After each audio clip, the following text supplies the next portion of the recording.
Hello and welcome to the Savage Movie Night Podcast. Today we are continuing to talk all about Fitzcarraldo. I am your watching all my hopes and dreams go crashing down the rapids host, Adam.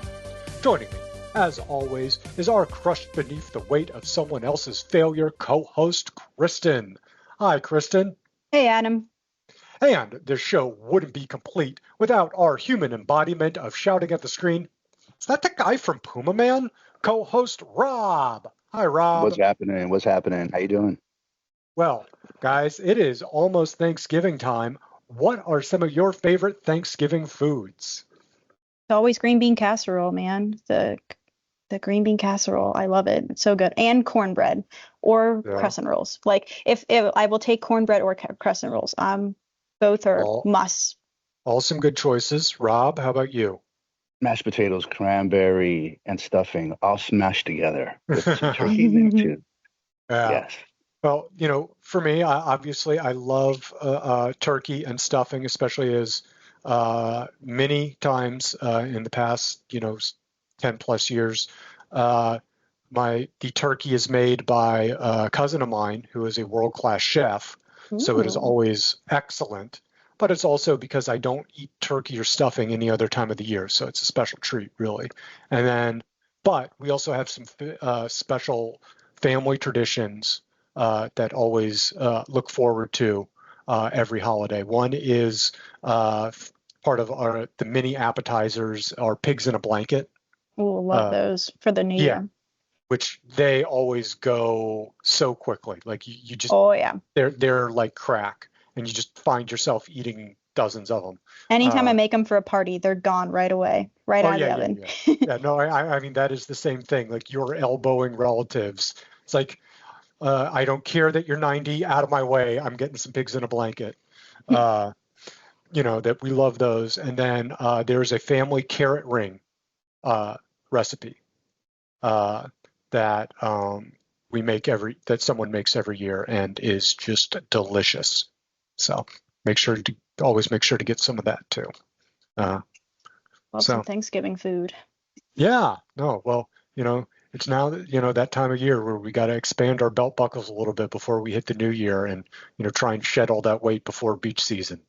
Right. But that's the present and in the future. For today, we are going to learn who else wanted to kill Klaus Kinski. What happens when you try and live with grizzly bears? And most importantly, why Baby Yoda is here, because we are continuing to talk all about Fitzcarraldo. But first, a word from our sponsors. Today's episode is brought to you by Jazzology with Willard Jenkins. Jazzology is a fun and challenging jazz trivia show where two contestants go head-to-head for the chance to win $100 and prove their jazz knowledge. Watch along and see if you know the answers.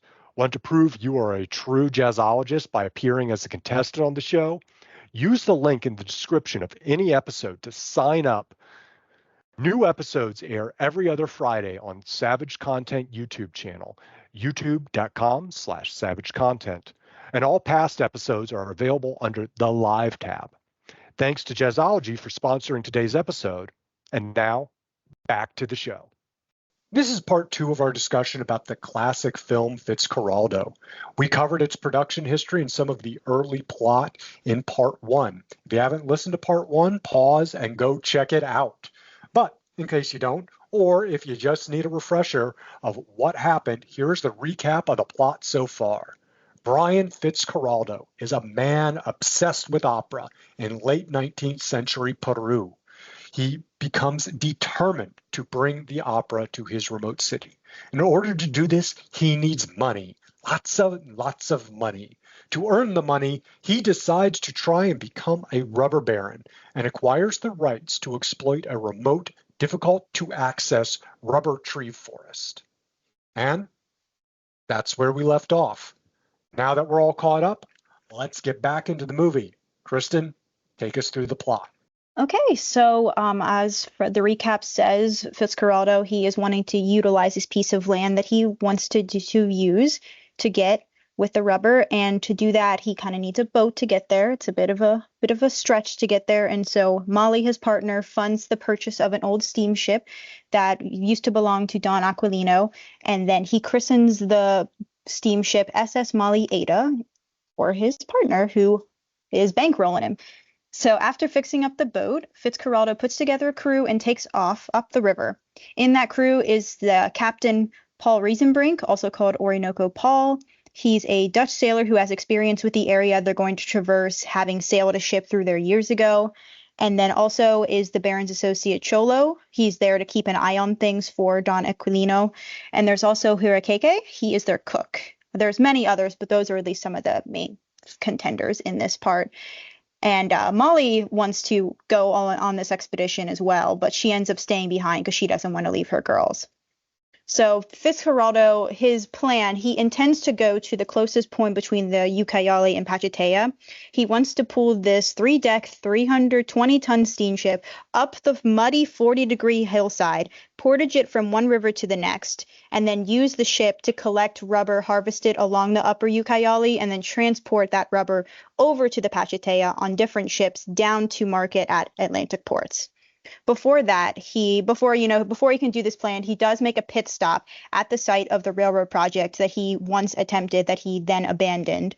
And while they're there, they see this man who's been working on the project continue to work on it for 6 months without pay, despite everyone else being sent home when the project failed. He's been there just waiting for Fitzcarraldo to return and pay him for this work instead, because Fitzcarraldo shows up and immediately just takes apart the rails for the next current project. Yeah, this guy who's the station station master. Mm-hmm. He is you can tell he's I mean, when you first see him, he's a character, right? You kind of are a little bit taken. There's something special about him.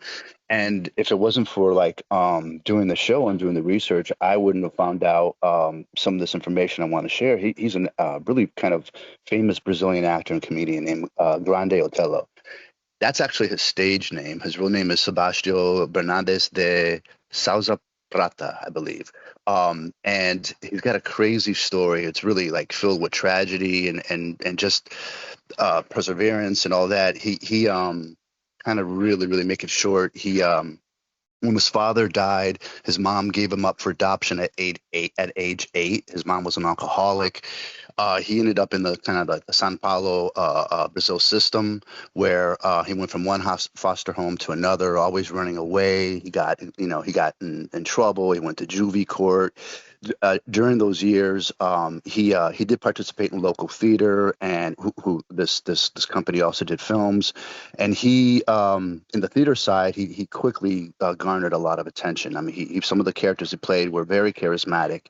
And so he ended up doing films. Now, this actor who at the end of his career did more than 40 films, but in the beginning part of his years, because of that time of history, sort of a reflection of what happened in the U.S. history, but in Brazil is probably even worse as far as opportunities for Black actors.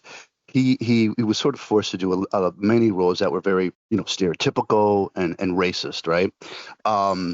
But it's just a very compelling character. He's a very compelling character. And, the idea is like that scene is just so sad because it's not just that, so bad. Well, it's he had this, he was working for free, not necessarily working because there wasn't a ton to do, but even when he was told the project is over and people left, he was like, no, I still believe in Fitzcarraldo so much. I know he will come back one day and make this thing happen. I am going to stay and maintain the train and the tracks to the best of my ability. And then his dream comes true and Fitzcarraldo reappears only to dismantle everything he's taken care of. I mean, It is just absolutely heartbreaking. Yeah, he looks like he's gonna cry. It's like at this point, it's like I was already kind of not on board with Fitzcarraldo, but that whole scene, I was just I don't like this guy. This poor guy, and his family is there. He's got the little kid and everything. Oh my God! I could still hear no. At least leave the tracks under the train. but I mean, it is rough. And the Baron's associate of Cholo, he's not in a lot of movies. He's mostly in B movies from the 80s, but he's a guy with a very distinctive look that, as soon as he's a Mexican actor, where as soon as you see him, you will recognize him in everything else you ever see him in. He's named Miguel Angel Fuentes. I mainly knew him because he was in a movie that was featured on Mystery Science Theater 3000 called The Puma Man. And he was also in a movie featured on Riff Tracks, which is one of the successors from guys who were in Mystery Science Theater 3000, called The Bermuda Triangle, which also featured John Huston.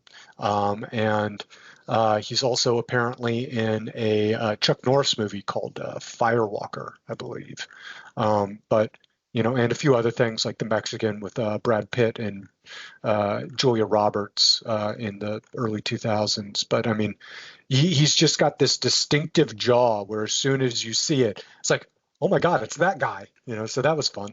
Yeah, it's funny how Kinski's character, how he relates and treats other people with either disregard because he's got his own agenda, and you really start to kind of question whether that's coming from a place of just elitism, not caring, almost like ignorance, or it's just a combination of all these things, and like you start to question, like, is he a hero or not?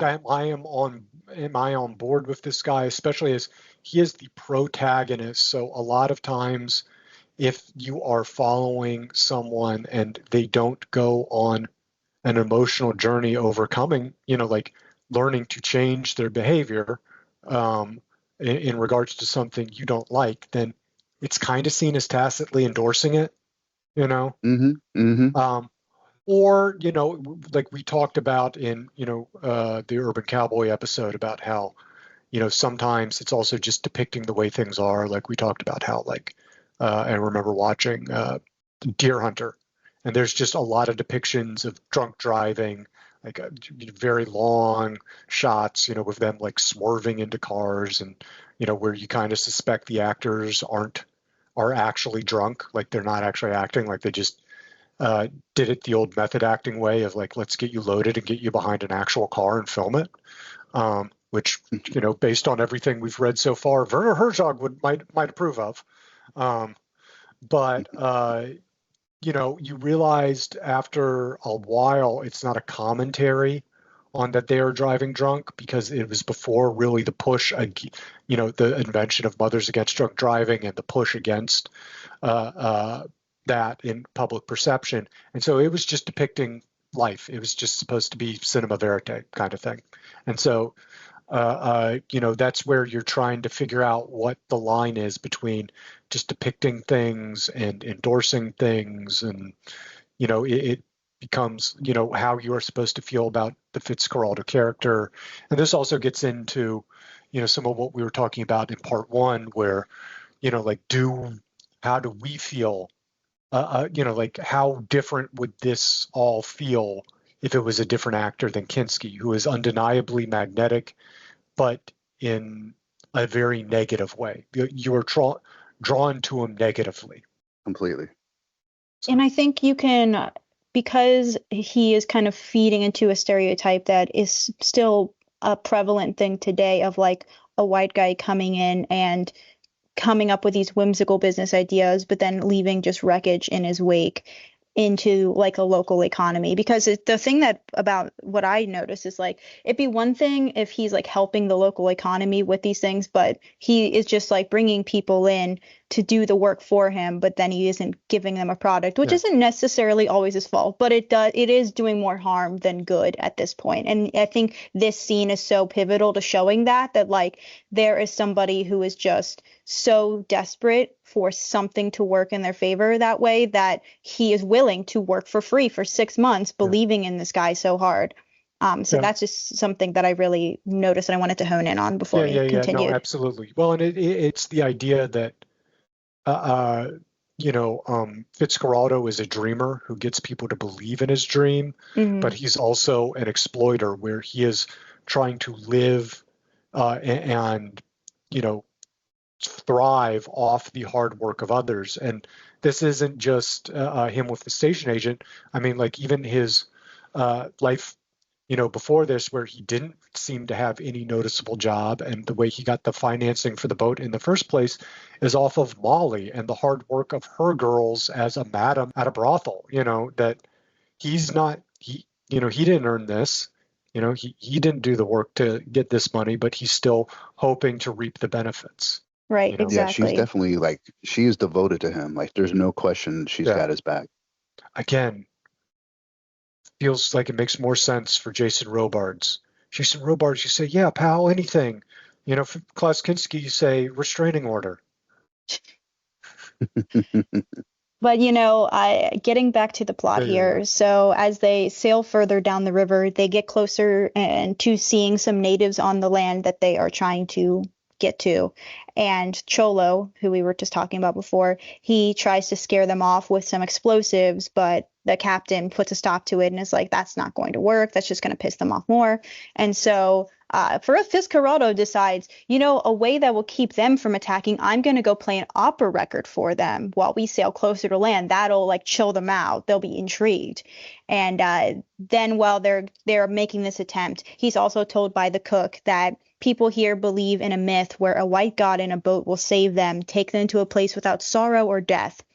Soon after this story and everything, they do enter indigenous territory, and the majority of Fitzcarraldo's crew, they're unaware of his full plan yet. They don't know the full vibe. They just know they're on this journey, but they're basically not wanting anything to do with these hostile natives. So they abandon the expedition around this time, and that leaves not very many people. They'll just leave the captain, engineer, and the cook. Yeah. And so they are surrounded by natives on the river around this time. So they're trying to quell the vibe, the negative vibe that's coming out there with the record, but they are surrounded. And so they decide, okay, let's try to communicate with them instead. And this section is I kind of really simplified it, but there is a back and forth, and they eventually are kind of impressed by the steamship. And once they make contact, they agree to help Fitzcarraldo, and they don't really ask very many questions. The movie just kind of is like, the natives were suspicious, and then they decided to help them. And so that is happening. And basically, I think it's clear that they know that they aren't the gods from the legend, but they decide to stick with them anyway. It's kind of like, is it to get away from the land that they see as cursed? We learn of their true intentions here in a moment, but that is where we're at right now with them. Going into that scene, there was a couple times before that in the movie where there's definitely reference of the issues of some of those more obscure native tribes that are headhunters, and they shrink your head, and there's a lot of fear of them. So when they're creeping up the river and they're hearing all the drums, that's sort of one of the things that are on their minds, that this is a dangerous situation.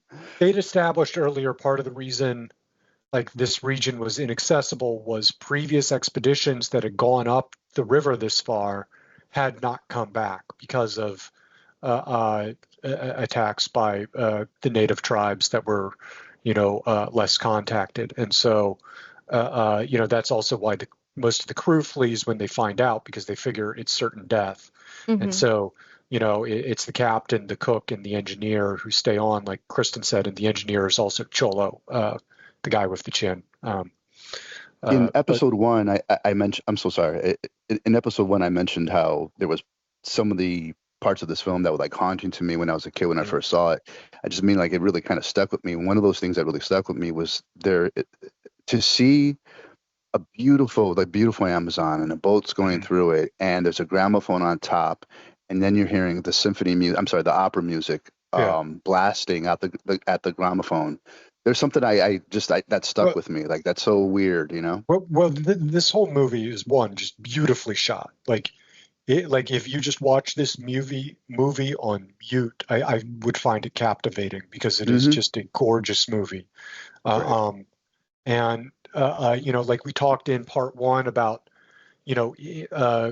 Herzog's insistent, like slowing things down because of his insistence at shooting things only at golden hour, which meant golden hour isn't really an hour, it's a time around sunset and sunrise where the light is supposed to be quote unquote perfect. But it's a very limited window for shooting. And so if you're trying to get a whole scene plus a bunch of coverage in the outdoors, that meant, this scene with all the natives in their canoes, which is the one he was trying to shoot that way, took days to shoot, because he then also wouldn't like the setups and was being very particular. And so, you already have this tight window and he's just dragging it out and making, what you could have knocked out in like one day take multiple days to get done, and you're not doing anything else in between. So that was one of the, frustrations, but maybe it was worth it. Kind of hard to say. It definitely is a gorgeous movie. That's just one of the elements, I think, that, sort of like the mysterious elements that make this movie so compelling. Like all these factors that are just sort of unusual. Yeah, something that really stuck out to me was just the stereotyping of these natives. I think it's the elephant. It's the elephant in the room they're portrayed in a kind of like a cringy way. That was exactly going to be part of my next point. Because, you mainly have the white people talking about, oh, I've heard they do this. Like you don't see any evidence of the things, like shrinking heads or whatever that they do. But it's also then the terms they use to refer to all natives throughout the film that we didn't really refer to in part one, but they basically have a particular slur that they use for natives repeatedly throughout the movie that involves referring to them wearing loincloths. And you will not only be shocked by it by the first time, but you will get sick of them using it and not stopping to use it for the entire movie. And notice that I did not use it. I said natives because that is a nicer way of describing them, because the way they're described and depicted is just even like you can claim us the time, but this is a stereotype that I still think happens, maybe not as often today, but even up into the 2000s, 2010s, this is how a lot of folks in South America are portrayed. Yeah, well, and you also understand why I described, because it was an unusual slur. It's not like a slur I'd ever really heard before. So it stood out, even if you'd never heard it before, even if it wasn't in English, like two English words combined together, where it makes it pretty clear what it is and how they're referring. Like it's just immediately a pejorative slur. From how they're using it. And so it's like, I'm not going to repeat that. I'll just kind of give you an idea of what it is. And, then if you either have watched the movie, or if you ever watch the movie after listening to this, you'll immediately go, oh, that's what they were talking about as soon as you hear it. But I don't feel like saying it myself. Yeah, there's without getting into any of the plot, the one thing I will say, I think that we all start to suspect that the leader of the tribe,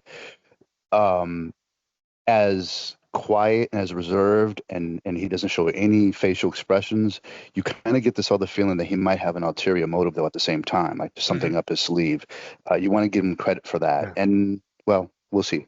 Yeah, because everything's a little, that they get on board a little too quickly. It's suspicious, that's for sure. Yeah. Like it seemed like, because I was like, there's no way they're doing this white savior thing where they just immediately choose, and I'm like, they can't be just deciding to go blindly, right? And that could have been referencing some of the stories around the fall of Mexico, the Aztecs' fall in Mexico. Say that part of the reason the Aztecs initially welcomed Cortez and his men is because they had this myth that Quetzalcoatl, the feather god, would come back in the form of a pale-skinned man with a reddish beard who comes from over the seas in a big boat thing. And that, but it's also very hard to say, because most of the myths and stories about the Aztecs, even in the native Nahuatl language, were not really written down or recorded until well after the conquest, and they were then done so by Catholic missionaries and priests, or with the assistance of them. So there's a lot of bias, either trying to absolve the existing Aztecs, or make Spain and Cortez look better. So it's hard to sift through whether that was a true myth in the first place, and even if it was, whether Montezuma II actually believed it. But it becomes this thing throughout history people know, and so Herzog very well could have been referencing something similar here, so that's interesting. And then the other thing you notice is in this part, when the natives are coming on the boat, when they shake the hand, it's extremely light, almost barely their handshake, and with a small caress of the hand. And each person who comes on and shakes Fitzcarraldo's hand does it the same way. And we talked almost like you're touching like a gentle flower, right? Like you're kind of like being careful. You're just slightly touching. Well, and we talked about in part one, that according to Herzog, and the natives valued gentleness and calm and quiet and, a kind of sensitivity. And that was part of why they clashed with Klaus Kinski, the actor, is because he was none of those things off camera, Neither is his character either. I mean, let's be real. Yeah. Yeah, so now the natives are on board and they are continuing their trek to try to do this, get to the top of this mountain. So this is when Fitzcarraldo finally explains his plan of pulling the ship over the mountain to harvest the rubber and bring it back down, which I already described earlier, but he finally explains it to other people on the ship. And then it's around this time that they discovered they've got about 7 months left to show results, because remember from, I believe it was in part one, where he had 9 months to basically exploit the region in some meaningful way to have this land and be able to keep it. And so they decide they are going to take however long they need in order to create an effective pulley system to get the ship over the mountain. So there's months of work, great struggles. They get the pulley system set up, the ship's hooked up, they're ready to go. To get their success, however, there is an accident that kills one of the locals. He's like crushed underneath the ship as it's being pulled. And so after this happens, they're celebrating, but also this terrible, horrendous thing happened. And the natives, they do take a moment to mourn this because it is one of their own, and they just stand for days at the water. That's kind of something to keep in the back of your mind. Something horrendous happened to these people. And also, so the crew is still working to pull the ship up the mountain using the pulleys. And Caruso is playing through the phonograph as they're doing it, another very beautiful looking shot. And Fitzcarraldo begins to wonder why the natives would help like they are, and he worries they're up to something. And so once they are at the top of the mountain and they are able to go back into the water, they have successfully got the ship up. They've done what they need to do. They're ready to party, ready to celebrate. And so everything looks good. Fitzcarraldo's still kind of like, I don't know, something might be afoot with the natives, but whatever, let's celebrate, it's fine. But of course, this is when things take a turn. Morning after the celebration, the chief of the natives severs the rope securing the ship to the shore. And so that puts the ship back out into the Ucayali Rapids, and Fitzcarraldo awakens as the boat is going through these really crazy rapids, and they're unable to stop it. They're stuck basically, and the ship manages to not sustain major damage, but Fitzcarraldo was forced to abandon his quest now that they are off the mountain. They've basically undid a bunch of the hard work. So Kristen is that's right. So you're taking us to the plot really well, but I am. Also, I just got to appreciate to watch humans without mechanical machines, with the exception of like the pulley system that has the joints that are metal, to see them with axes, bare hands, move mud, dirt, stone, trees, all with their hands, was just a crazy thing to watch. And it looks grueling, and it is not happening quickly. And there are setbacks, and it's the most amazing scenes ever. Like to watch this boat go over a mountain slowly. Well, and this is a lot of reality and non-reality mixing together, because obviously, we talked about in part one, they had people with chainsaws and they had the bulldozer doing a lot of the clearing and leveling in real life. So they're just having the people simulate some of that. Right. They're not doing all of that. But when they are simulating it, they're still having to do a lot of that real actual work for the time that they're filming them do that work. But then for the pulley stuff, the bulldozer is behind the scenes doing a lot of the heavy lifting. But again, they actually still not only need those people on camera, but they actually are doing work lifting. Like Kristen, it's not something you've seen before. Yeah, and like I think like you see some also metal pulleys and like big thick steel cables, and I'm not quite sure when that kind of cabling would have become common, if it would have been available at the point in time the movie's supposed to take place. They're also kind of vague about the time period, so that might give them some more wiggle room. That kind of metal pulley and steel cables was definitely part of the actual effort to pull it up, that they were actually doing. And then, like Kristen described, the person getting crushed. So what happened there is in the movie, they have this moment of triumph when the boat first finally moves a little bit and it proves they're going to be able to do it. And it immediately slips back as people are celebrating. And as best I can tell, and I could be wrong and misunderstanding how this was shot, from watching Burden of Dreams, the documentary we talked about in part one about the making of Fitzcarraldo, which is very good. There seems like there was a legitimate break in one of the pulley systems or something as they were filming that caused the boat to slip back. They decided to incorporate that, and then that led to the idea of depicting, this causing the death of one of the native workers.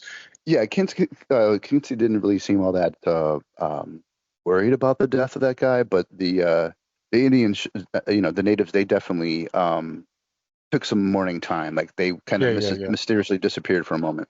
Yeah, I think it's a great moment in the movie because, like, a great but sad moment. Once again, it seems like a lot of the ones that manage to elicit more of a response from me are this dichotomy type thing where you see, once again, these people really excited about something, but you're also seeing the result and the consequences of all this work that they're putting on the locals as well.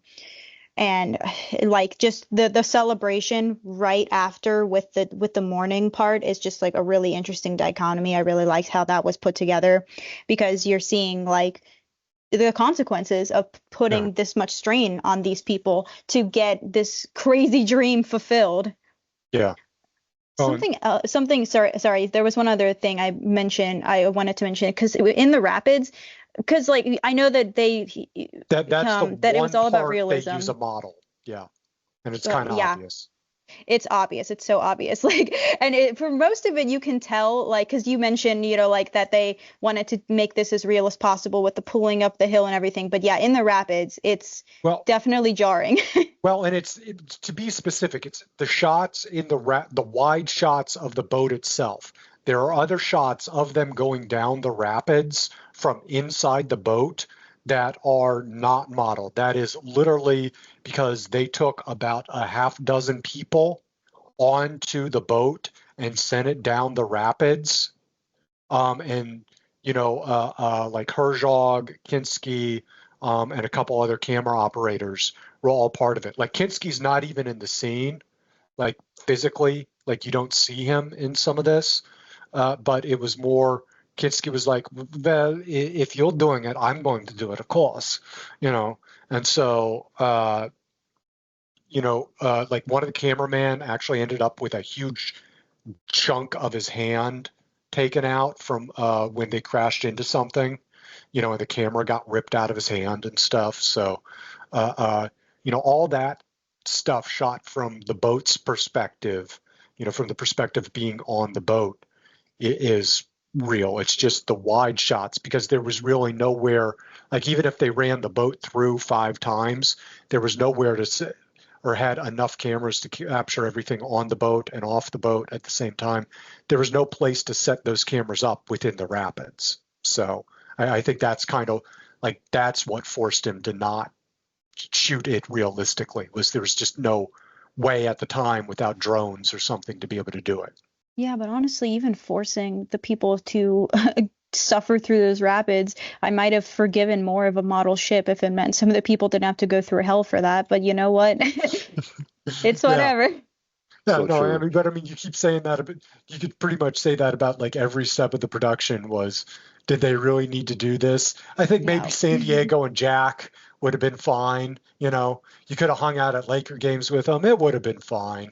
And you were talking about how you know the way the dichotomy of the natives and how they were how they were treated and all that. And one of the things that I was thinking of, what did you think of when Kinski gave the leader of the tribe a giant block of ice as a sort of present, a gift, and the reaction, when he held it up to his people, like that was kind of bizarre. What were your thoughts on that?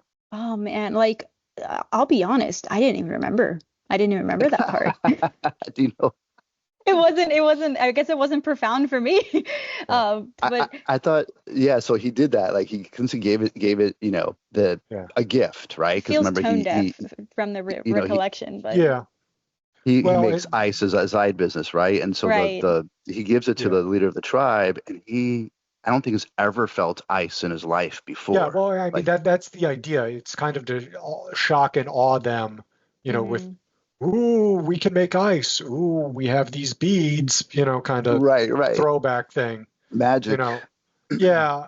Well, and like that also is around the time, like, because they spend some time with the natives in their encampment. And at one point, there's a scene where Fitzcarraldo has to drink this special native drink that is made. It's an alcohol made using Hmm. leaves and spit, and that's a real thing. That is Fermented spit. correct, but that is a real thing that the natives, even into the 1980s, still considered very special. That was part of why they had to have women with them in the encampment, because only women, even in the 1980s, in these tribes, were allowed to make it, and it's still a very sacred, special thing to them. And one of the issues that caused tensions between Kinski and the chiefs and the tribes in general was Kinski refused to drink the drink because it included other people's spit. And so he, in the scene, is actually drinking milk, and that was like a huge insult to the natives. Fair enough to the insult, but also like the idea of drinking someone else's spit is a little gross. I will give him that. Yeah. When No, I think about it, but I'm sure it doesn't taste bad for them to want to drink it. Like it well, must. and also, like, it's one shot. It's like, I don't drink alcohol. I've never been an alcohol drinker, but if, I am trying not to insult these people, I could take a shot of, fermented milk or whatever it is, you Right. know, I think even if you're lactose intolerant, you can say, hey, I'm going to take this one for the team so we don't make our new friends angry at us. Yeah, if you're surrounded by potentially headhunters, it might change your mind. Yeah. But clearly, Kinski, as we saw from all of the production, he does not really care what these people think of him. He's just going to continue to be himself, which is kind of an asshole. Yeah. Well, the other thing that was kind of yeah. Well, sorry. This was going to be a bit of a digression. So if yours point is more on point, let's go with that first. I don't know about that, but I'm just saying I didn't know what to think of the after they I think it was right after they made it over the mountain, or maybe it was the celebration that I think it was probably the two younger boys of the tribe painted the red lines on Kinski's face, and I didn't know if that was we accept you, or if that was a play of like a trust play, or if it was just an innocent kid just doing that. No, I think it was supposed to indicate he was being accepted into the tribe and, being marked as one of them, being marked in the same way they marked themselves. So, That was how I took it. No, I was just going to say it was funny because Kristen mentioned, it was the scenes of misery that really stuck with her. And that reminded me. So we're going to dive back into our quotes from Burden of Dreams, Werner Herzog quotes that I know Kristen just loves. Of course, there's a lot of misery, but it is at the same misery that is all around us. The trees are in misery, and the birds are in misery. I don't think they sing, they screech in pain. When we first started this episode, I thought we were going to make it through without any of the impressions, but of course you're you, so we had to have two of them in there. You could just read them like a normal guy, but here we are.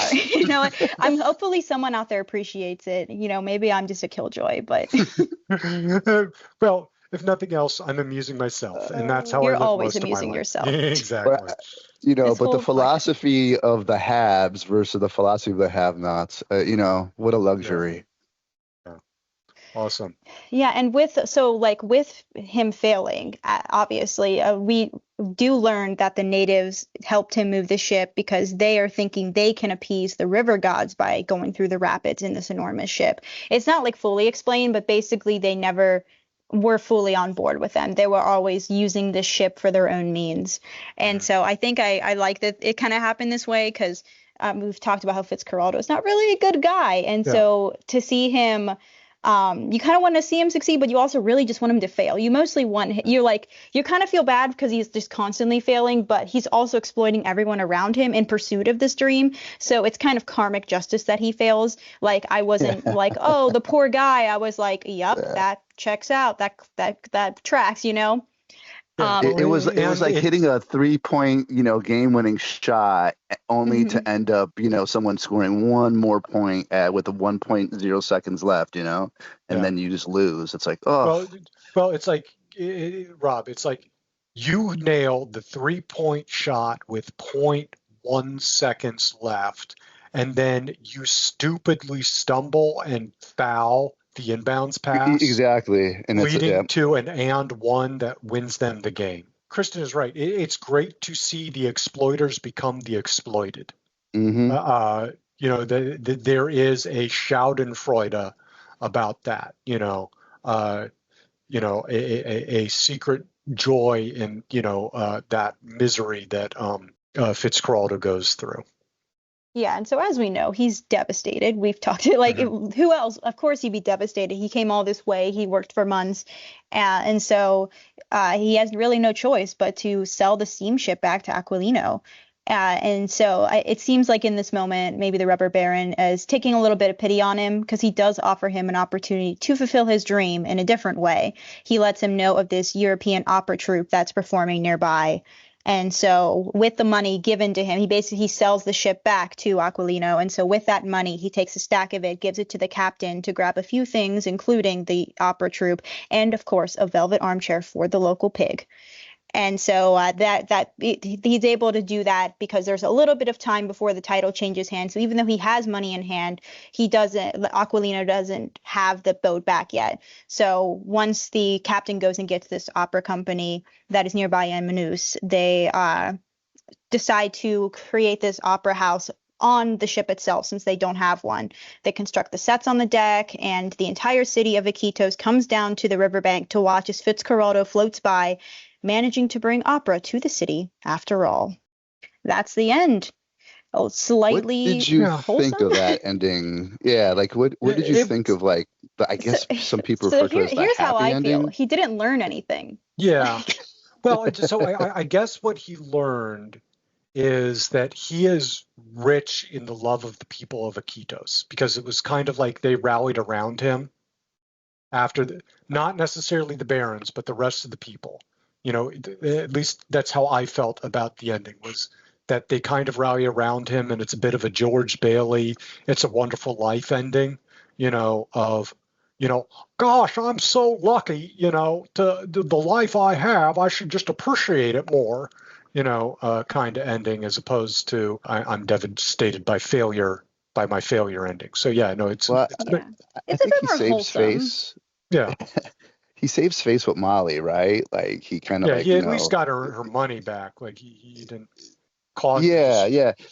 But this is probably just another mark of a string of big ambitions that he only halfway meets. And that's definitely true. Like that's the character in a nutshell. But the other two things you have to keep in mind with this movie when talking about it and its plot is, one, the plot only exists as an excuse to do everything with the boat and film it. Mm-hmm. Herzog had this vision and he constructed a loose plot to enable it. So everything is in service of that. And then you can also see it as a metaphor, like a lot of movies can be seen, for the movie making process itself and the drive of a director. So I guess it achieved its goal in that, when you think about it, saw it as a kid, it stuck with me. The compelling vision of a boat being pulled over a mountain by natives, it worked from that perspective. Yeah, no, like I said, it's visually stunning. The performances are excellent. It is very interesting. But again, like we kind of knew we could go, especially for part two, go through the plot a lot quicker, even than we've been some other movies, just because there isn't a lot of there. There's a Simple, line, right? There's a line in early in the movie that's part of part one, where people call Fitzcarraldo the conquistador of the useless. And that is a term Herzog adopted for himself for this project, that he was so bound and determined to do this thing for no other reason than he wanted to do it. And that kind of sums it up. So that is the film and our thoughts. But how did the world of 1982 react? In the terms of box office, for the first time, I have no idea.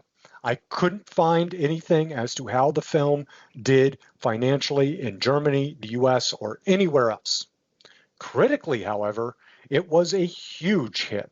Roger Ebert included it in his 2005 Great Movie Collection, and legendary Japanese director Akira Kurosawa considered it one of his favorites. It won the German Film Prize in Silver for Best Picture, and Herzog was awarded Best Director at Cannes for his work.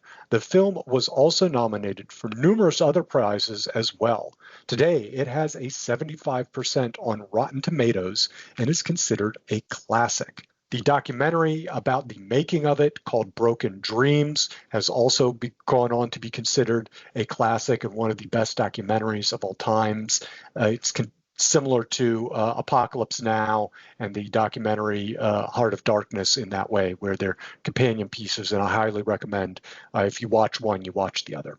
Yeah, I wish there was more info of like people in 1982's reaction. Unfortunately, we don't really have it because, like, obviously it shows up in people's list, but this is like, at least for the 2005, it could be one of those things where people come around to appreciating it later. Roger Ebert was very enthusiastic from the time of its release.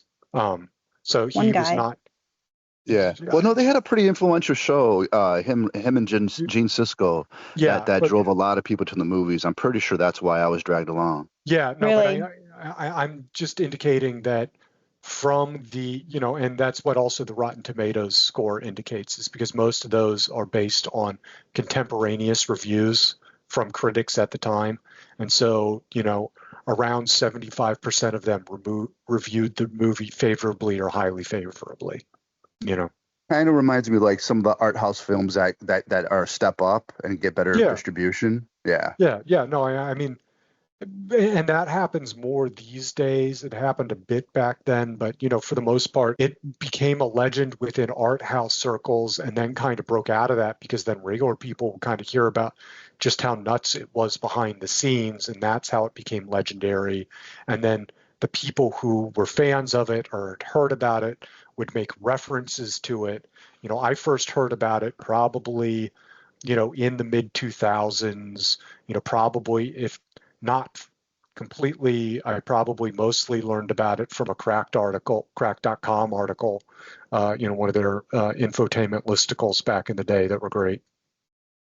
Herzog and Kinski would go on to make one more film together, 1987's Cobra Verde, where the two would again clash frequently. In the documentary short Please Kill Mr. Kinski, director David Schmoller details the troubles he had working with Klaus on the 1986 film Crawl Space. Kinski refused to be directed, and after the first 3 days of shooting, had started 6 fistfights with the crew and caused the production to become 2 days behind schedule. The producers and Schmoller himself wanted to fire Kinski, but the distributor insisted that his name was enough of a box office draw that he had to stay in the film. Schmoller says one of the producers decided that, thanks to the production's insurance policy on Kinski, he was now more valuable to them dead than alive, and told the director that they were going to kill the actor. Schmoller says he was taken aback. Cooler heads apparently prevailed, but Kinski did find out that the director had tried to have him removed from the film, and his behavior only became more aggressive and problematic. As he spiraled, the crew began asking Schmoller to please kill Mr. Kinski. He says he told them the same thing Herzog supposedly told the natives who had wanted to kill Klaus.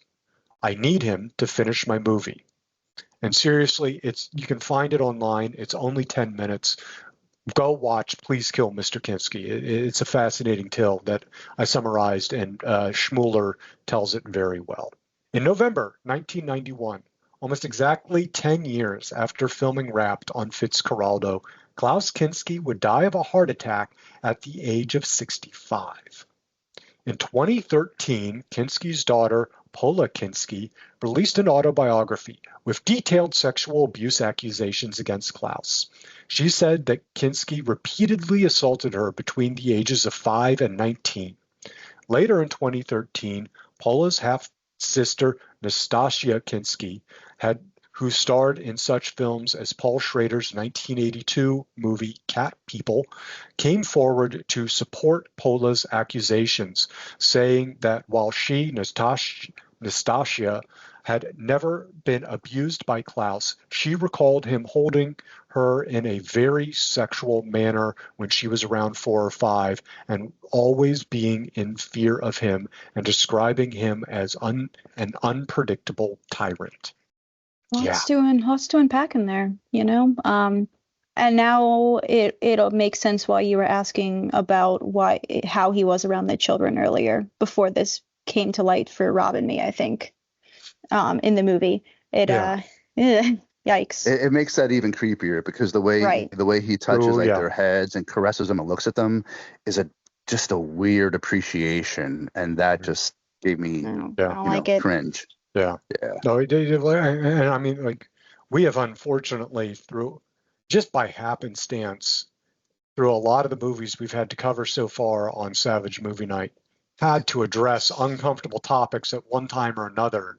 And this is just another one of them. Unfortunately, Klaus was not a great guy, in addition to being a soldier for the Nazis, which you could argue he had control of. He had control of his mental health. He, was diagnosed. He chose not to treat it, and greatly harmed many, many people in his life. And for that, we can call him a big piece of shit. It makes me really sad that his daughter couldn't even come forward until over a decade after he had passed. Yeah, no, over 2 decades. Yeah, over a decade. Yeah, well, I mean, some of that was also just the changing times. You realize that's still a little before speaking out, but it was as people became more comfortable talking about those kind of things. Like I said, I referenced, the documentary short, Please Kill Mr. Kinski. Recommend it. You can find it online. I actually just last night, Crawl Space, as we are recording this, is on sale on iTunes for $5. So I went ahead and got it and watched it last night. And David Schmoller is actually a pretty good director, especially you consider, it's a genre slasher film. Kinski's playing the Nazi doctor who's killing women in his boarding house.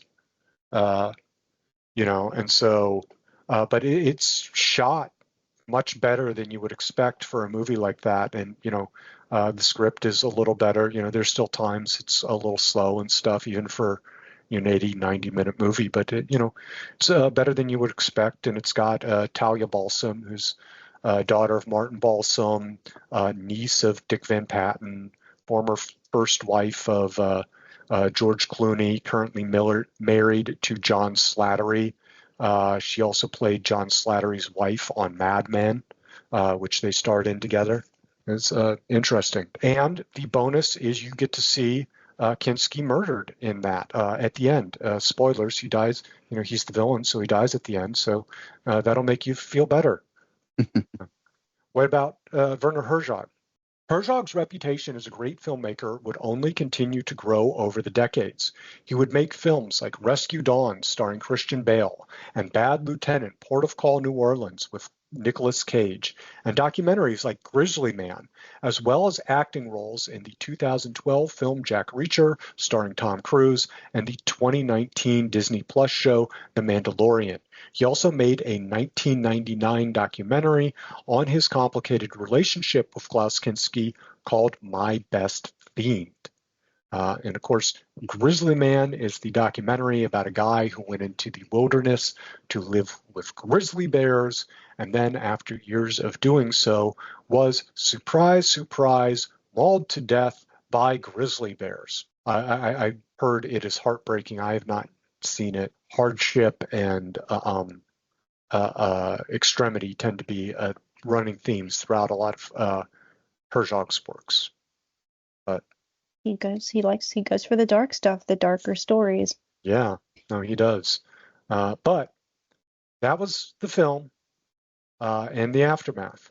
Do we have any final thoughts as we wrap things up? Yeah, I mean, I think it's pretty clear from how you guys have talked about it that you enjoy this movie. But we can, it's not that I dislike this movie. I just feel very meh, middle of the road about it. I completely get that. Like this is one of those movies I enjoyed, but I could completely understand how, because I understand it is slow and plodding, and a lot of the times it is just beautiful cinematography. Right. So I could understand someone not enjoying it. And that was a thought I had when watching it the first time. Regardless of how you feel about the movie after you watch it, I hope someone who watches it at least is glad they watched it once, if nothing else to say they did see it, and is fascinated by everything around the movie. So I mean, Adam already alluded to it. It did not need to be 2.5 hours long. Like, the longer shots, while beautiful, really drag the film out for me. And we were talking even now just about the plot summary and how it wasn't that long. Tell me how a 2.5-hour film had one of the shortest plot summaries we've ever had. It was so easy to put together because there was so much that I'm like, okay, this is cool, but we don't need it in the, description. And it's like, and I'm saying all of this to give context to why I just feel like kind of meh about the film. I would still give it like a 3 out of 5. I still think that it has moments that I liked and that were fine. I don't know if it's something I would ever rewatch. I like Adam said, I surely saw it, and I can say that I've seen it, but it's not something I don't know if I would have sought it out for myself, but interesting to learn the history behind the whole thing. And the commentary, even though it probably was like very surface level commentary, at least was interesting. It gave me a lot to think about while watching, at least. Right. I can appreciate your feedback for sure, because I know that I can understand it, it being too long, and I don't know if this is generational or what, but I actually like how it's sort of like that. Mostly because I think that films that are like, especially the older ones that are a bit longer, it's not so much about the action items and different things that are happening that are keeping you in some kind of pace, but I think a lot of times it's about drawing you into a world where we're going to keep you here for a minute, that's sort of the intent, I think. But for me, I was just going to say a lot of it is atmosphere, right. And this is a 1982 film, but it still has a lot of 70s stylings. And, you see a lot of atmosphere in a lot of those 70s Yeah, movies. yeah. Where, you know, I mean, they could have even taken it even further and like concentrate on like the sounds of the animals in the jungle and all that. oh, You yeah. know, like that could have been Well, more of that. But it's like Rob, you've seen the original Longest Yard. That is, you know, a very 70s paced movie where, you mhm, know, it just kind of meanders and, you know, or like any, you know, like if you've seen the original MASH or, uh, uh, uh, movie, again, just movies from that time period, they have a tendency right. to just No, I meander and totally wallow in the appreciate that. atmosphere. I get Yeah. it. It can be too long for people. I know, It's but about the bi- vibes. Yep. yeah. But beyond all that, I think that it's just I don't know if I want to say the word brilliant, but it's definitely really captivating. It's one of these movies that it's probably if it was on TV, I probably won't change the channel just because I just appreciate it. And there's a lot going on kind of like in my mind when I'm watching it, imagining different viewpoints, imagining it as a native, imagining it as Kinski, so on and so forth. There's a lot of things that I can relate to just being familiar with Latin America. Yeah. So maybe that's sort of my own kind of bias, but yeah, I enjoy the film. When I knew just kind of some of the generalities behind it, you know, I mean, even, you know, before watching it, there was, um, you know, I think, Rob, to your point, there is a fascinating way you could make a movie or a book or whatever out of, you know, placing the main character as a native person Hmm. on this shoot, and then, you know, taking some of the Herzog steps of, you know, ecstatic truth and exaggerating to the nth degree with, you know, Herzog and the production itself. Um, and that would make this incredibly fascinating tale as well. But yeah, no, I'm definitely glad I watched it. I will probably, you know, I definitely was a fan.